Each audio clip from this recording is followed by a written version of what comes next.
সর্ষে বেগুন চিংড়ি। রান্নাটি যতটাই সহজ ততটাই সুস্বাদু। হাঁড়িতে তেল গরম করে নেব।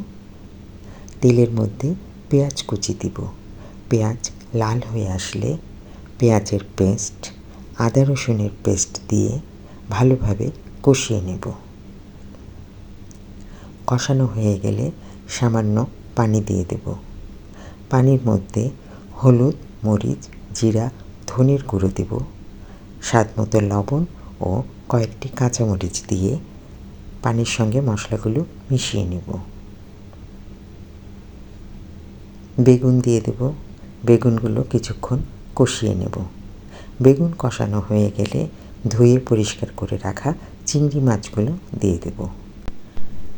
সরিষা বাটা দিব। সরিষা বাটা দিয়ে চিংড়ি মাছ ও বেগুন ভালোভাবে কষিয়ে পানি দিয়ে দেব। পানি দিয়ে 10 মিনিট রান্না করে নামিয়ে দেব পরিবেশনের জন্য।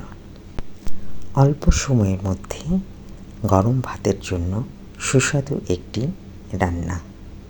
ধন্যবাদ সকলকে।